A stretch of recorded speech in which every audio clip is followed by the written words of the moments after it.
Assalamualaikum warahmatullahi wabarakatuh. Perkenalkan, nama saya Uliana dari Lokal 3A PGMI. Saya akan membawakan materi yang berjudul Sistem Pencernaan pada Manusia. Di sini saya akan membahas tentang organ pencernaan manusia seperti mulut, kerongkongan, lambung, usus halus, usus besar, dan anus. Kemudian saya akan membahas tentang kelenjar pencernaan seperti kelenjar lidah, kelenjar lambung, kelenjar hati, kelenjar pankreas, dan kelenjar usus halus. Dan yang terakhir, saya akan membahas tentang penyakit atau gangguan pada pencernaan seperti diare, MAH, dan gastritis. Sistem pencernaan pada manusia. Pengertian sistem pencernaan. Sistem pencernaan merupakan sistem organ dalam yang berfungsi menerima makanan, mencernanya menjadi energi dan nutrisi, kemudian mengeluarkan sisa dari proses tersebut. Pencernaan makanan merupakan proses mengubah makanan dari ukuran besar menjadi ukuran yang lebih kecil atau yang lebih halus, serta memecah molekul makanan yang kompleks menjadi molekul yang sederhana dengan menggunakan enzim dan organ-organ pencernaan.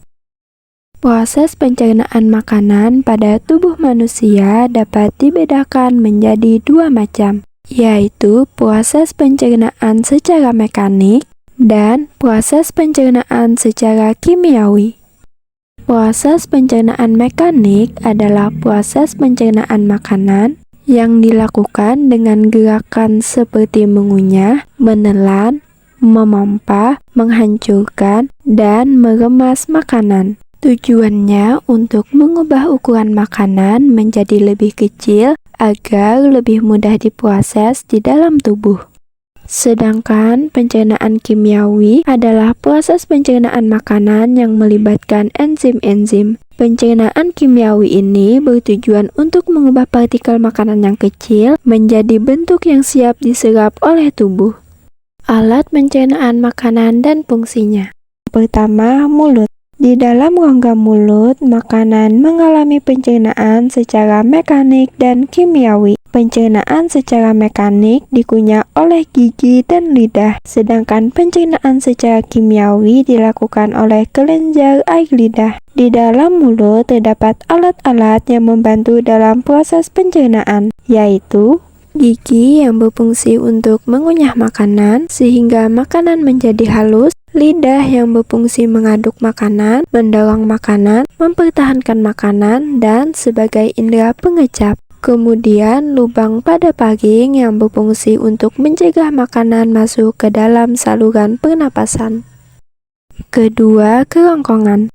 Kerongkongan berfungsi sebagai jalan penghubung bagi makanan yang telah dikunyah dari mulut menuju lambung. Umumnya, makanan berada di kerongkongan hanya sekitar 6 detik. Ketiga, lambung. Di lambung, makanan dicerna secara kimiawi dengan bantuan enzim yang disebut pepsin. Hal ini menyebabkan makanan akan tercampur dan teraduk dengan enzim serta asam klorida. Secara bertahap, makanan akan menjadi berbentuk bubur. Makanan yang telah mengalami pencernaan akan bergerak sedikit demi sedikit ke dalam usus halus. Keempat, usus halus. Usus halus merupakan tempat penyerapan sari makanan. Usus halus terdiri dari usus 12 jari, usus kosong, dan usus penyerapan. Pada dinding usus penyerapan terdapat villi yang berfungsi memperluas daerah penyerapan usus halus, sehingga sari-sari makanan dapat terserap lebih banyak dan cepat. Sisa makanan yang tidak diserap secara perlahan-lahan bergerak menuju usus besar. Kelima, usus besar. Makanan yang tidak diserap di usus halus akan menuju ke usus besar menjadi fesis. Usus besar terdiri atas kolon dan rektum. Makanan yang tidak diserap oleh usus halus akan masuk ke dalam kolon dan dibusukkan oleh bakteri yang ada di sana. Di dalam usus besar, fesis didorong secara teratur dan lambat menuju rektum. Keenam, anus. Anus merupakan lubang tempat pembuangan fesis dari tubuh.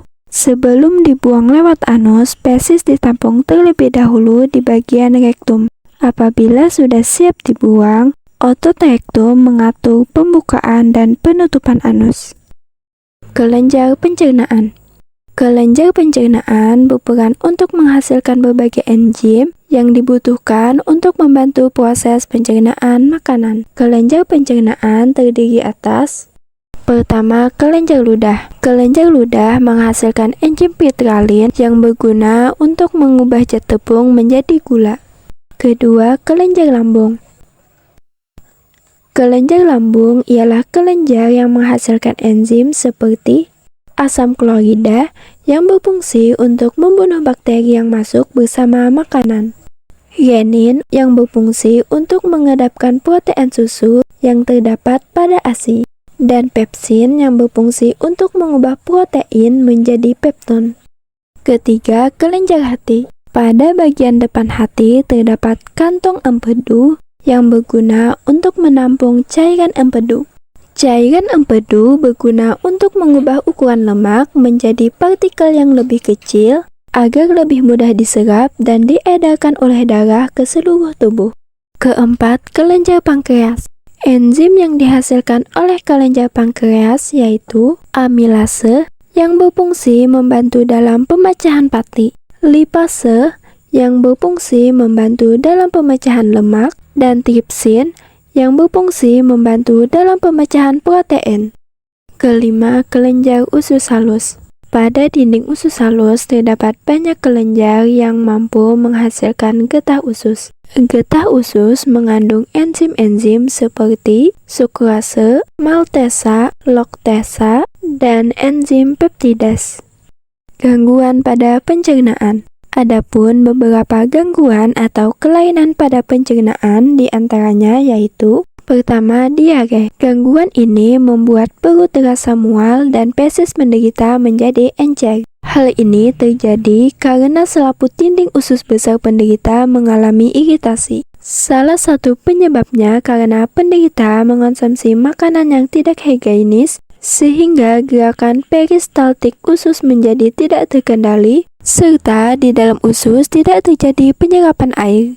Kedua, MAH. MAH merupakan gangguan yang ditandai dengan adanya rasa perih pada dinding lambung. Selain itu, MAH juga disertai dengan adanya rasa mual dan perut menjadi kembung. Gangguan ini bisa terjadi karena pola makan yang tidak teratur, stres, dan masih banyak lagi. Ketiga, gastritis. Gastritis adalah gangguan di mana dinding lambung mengalami peradangan. Gangguan ini bisa disebabkan karena asam klorida yang terlalu tinggi. Selain itu, bisa juga disebabkan karena mengonsumsi makanan yang banyak mengandung kuman penyebab penyakit.